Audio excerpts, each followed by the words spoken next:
Hey, this is David the RV Shepherd. I wanted to give you a rundown of the items for preparing for an RV inspection so you fully understand what is needed for a certified RV inspection. Hey, if you stick around to the end of this video, especially if you are a first-time RV buyer, I've got a special gift for you that I think will help you out a lot. If you've hired us to do your inspection, then you will have the RV inspection prep checklist in a separate email. The first one is full electric hookup.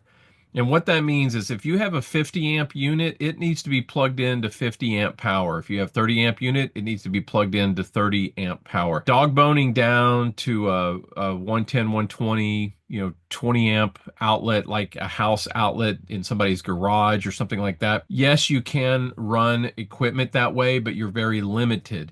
You can run like one air conditioner, but if you turn on the microwave, you're going to trip the breaker. And so we want to be able to fully test your RV. We wanted to be able to turn on every air conditioner and the appliances and have them all working at one time.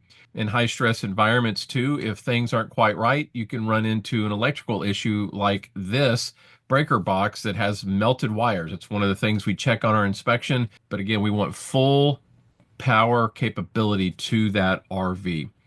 Second thing we need is a freshwater hookup. That's pretty simple. City water hooked up to the RV, preferably with a regulator attached to it. Sometimes at dealerships we don't have a regulator, and some RVs have regulators built into them, but it's preferred to have a regulator on that water hose connection.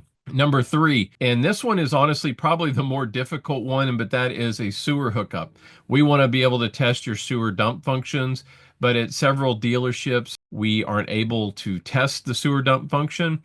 But just know that the mitigating considerations are that the sewer dump function typically is not very complex. It's not very expensive or difficult to repair. We can put water into the sewer tanks, the black tank, the gray tank, but we won't be able to dump it without a dump station. So just know some dealerships don't have that, but it's not the end of the world. Number four, the refrigerator needs to be turned on if it is an RV absorption type refrigerator. Now, that might be a lot of lingo. Think about it this way. If the RV refrigerator, if it works on propane and it works on electricity, then it is an RV absorption refrigerator. Those need to be turned on 12 hours before the inspection. So the day before. What I recommend is that they go out there, they plug it up to power, turn on the AC part of the refrigerator and let it cool down.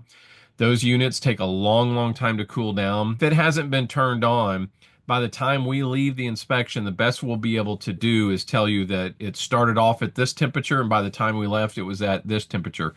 The 12-hour advanced turn on is not needed at all for residential refrigerators or for 12-volt refrigerators. They operate very differently and they cool down a lot faster, so it's not needed for those at all. Number five is the propane. We need at least a quarter tank of propane. That is to enable us to test all the propane appliances like the stove, if it has an oven, the propane water heater, again, like the refrigerator, if it has a propane function to it, the furnace. So that will enable us to test those things, about a quarter tank of propane.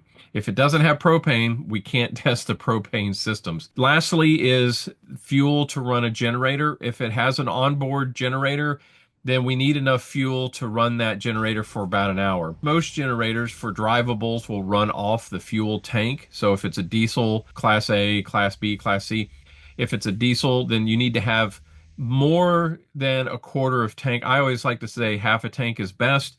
Typically, the generator is not able to pull fuel from the fuel tank once it's below a quarter. There's a few that are a third. That's why I just recommend getting it close to half a tank should be plenty. Some generators run on propane, and so in that case, you're going to need more propane, again, to make sure we have enough propane to run for an hour. So all these things are what's needed to be a full and complete inspection of the RV. If some of those things are not met, the inspection can still continue. We will do as much as we can. If there's not enough fuel to run the generator or there's not enough propane, we will not be able to wait around for them, the dealership or the seller, to get that together, to take it to a place to get filled. There just won't be enough time. So that's stuff that needs to be done in advance. There's two things you can do to help make sure this goes over well. One is to forward the email that has the RV inspection prep list in it. Forward that to the person that's selling it, to your point of contact at the dealership, so that they have that list. And it says on there, this needs to be done prior to the start of the inspection. And number two is for you as the buyer to call the seller or your point of contact at the dealership and ask them to verify whether or not these things have been done, and do that a day or two before the inspection. Don't take an answer like it should be done, or I sent an email to the maintenance or delivery department, they'll take care of it. You want to know, has it been done or has it not been done? You're looking for certainty and clarification. Should is not done. Should is a maybe. So just know that if they say it should be done, that doesn't mean it's done. I would look for more clarification and certainty. Thanks for sticking around. I want to offer you the first time RV buyers cheat sheet. It's a 5-day email course that will go over the 5 biggest mistakes that lead to a sinking feeling in your gut that you bought the wrong RV and that you didn't get what you expected, even if you think you did all the research. So if that's something of interest to you, click on the link in the description below and get that free email course. So if you have any questions about this or anything else along the inspection process, as always, reach out and I'd be glad to help you. I'm David, the RV Shepherd. We'll see you later. Bye-bye.